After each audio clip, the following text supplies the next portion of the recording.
کسی نے نہیں کیا. وہ کہاں سے شروع ہوا؟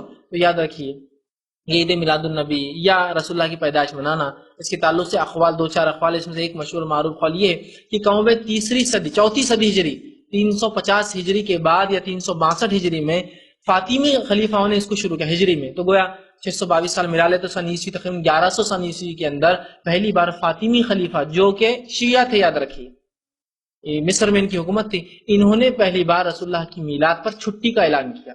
کہا کہ آسلم پیدا ہوئے تھے آسلم، لہٰذا ہم چھٹی منائیں گے. اور یہ بھی کچھ لوگ لکھتے ہیں یورپ کے انفلوئنس میں ہوا.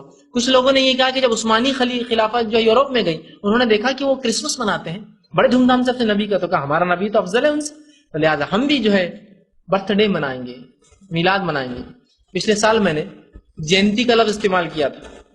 جینتی، عید میلاد النبی مطلب محمد صلی اللہ علیہ وسلم کی جینتی. اتنے گالیاں دی میرے کو نیٹ کے اوپر کی گالیاں پڑھنے کو بھی آپ کو شرم آئیں گی، کیونکہ اب کمنٹس آتے رہتے تو میں دیکھتا رہتا ہوں. خیر کوئی بات نہیں، میں کہتا ہوں بیچاروں کو سمجھ نہیں، دیکھا ہو سکتا کل سمجھ میں آئے، تو ظاہر سی بات ہے وہ معصوم ہے، تو ان کی گالی کا جواب تو ہم کو دینا نہیں. خوب گالیاں دی. اب پیپر تو آج صبح سے بھرے ہوئے ہیں کہ یہ دن جو ہے، مراٹھی پیپر دیکھیے اٹھا کر، خود ہمارے بھائیوں نے لکھا ہوا لیکھ، غیر مسلم نے لکھا کہ یہ دن جیسا کہ بدھ جینتی فلاں ہوتی ہے، اسی طرح مسلمانوں کی یہ جو ہے محمد صاحب کی جینتی ہے. میں نے کہا مجھے کیوں گالیاں دی، اب ان کو بھی گالیاں دو جا کر سب کو. اب مان لیا آپ نے جینتی، تو میں نے صحیح کہا تھا یہ جینتی ہے بھائی، آپ جو منا رہے جینتی ہے. نہیں آپ نے تو رسول اللہ کو ان کے ساتھ ملا دیا. میں نے نہیں ملایا، تم نے ملایا. میں تو بول رہا ہوں صرف، میں نے کہاں ملایا، میں کہاں کہہ رہا ہوں کہ رسول اللہ کی جینتی اور میں مناؤں گا، میں تو کچھ نہیں کر رہا ہوں. آپ نے جینتیاں منا کر وہی حرکت کی نا. ایک جینتی ہوتی ہے جس میں اودے فرارے، اودے جھنڈے، اودے فلاں ہوتے، ایک جینتی جس میں لال جھنڈے، لال فرارے، لال کپڑے ہوتے، ایک جینتی جس میں ہرا ہے. فرق کیا ہے؟ سیم ہے نا، وہی گلال، وہی کلر، وہی پٹاخے، وہی تماشا، صرف اتنا ہماری جینتی میں اونٹ رہتا آگے. چھوٹے موٹے لوگ پیدل چلتے، گاڑیوں پہ چلتے. بڑی قوم ہے تو بڑا کچھ تو پہچان الگ ہوگی نا. ہاتھی رہتے ہمارے جینتیوں میں نا، پتہ نہیں ایک بار ہاتھی بھی لائے تھے کسی نے جلوس میں. میں نے کہا میں نے کیا غلط بولا میرے بھائی، سب دنیا میں جینتی ہوتی ہے.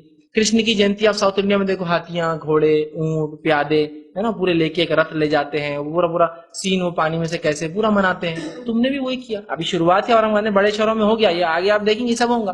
تو بہت برا لگا لوگوں کو. میں نے کہا میں نے کیا برا کہا؟ تم نے اپنے نبی کو نیچے گرایا، میں نے نہیں. تم نے لے آ کے ان کی صفوں میں کھڑا کر دیا، میں نے نہیں کھڑا کیا. میں تو ممتاز الگ رکھتا ہوں اپنے آپ کو اور اپنے نبی کو، کہ ویسا نہیں ہے. اس کا وہ اتنا عام آدمی نہیں کہ آپ اس کی جینتی اور فلاں منائیں. اس کا پیغام اصل تھا، اس کی پیدائش اصل نہیں تھی. تو ہمارے لیے محمد بن عبداللہ اصل نہیں تھے، محمد رسول اللہ تھے. یہ ہے صلی اللہ علیہ وسلم، یہ اصل تھا ہمارے لیے. تو آپ کی پیدائش معنی نہیں رکھتی، آپ کا پیغام معنی رکھتا ہے. یقیناً پیدائش کی خوشی مجھے بھی ہے، اور وہ خوشی ہر مومن کو ہوتی ہے، لیکن وہ خوشی کا طریقہ شریعت کے مطابق جیسے صحابہ نے کیا، کوئی اظہار نہیں، کچھ نہیں، بس نبی اللہ نے دیا تھا، بس اس کی خوشی دل میں سب کو ہے اور ہونا چاہیے. لیکن نبی سے محبت در حقیقت نبی کی اطاعت ہے. معلوم آپ کو، نبی سے محبت کا معنی نبی کی اطاعت ہے. اور آئیے کہ واقعہ سنیں عبداللہ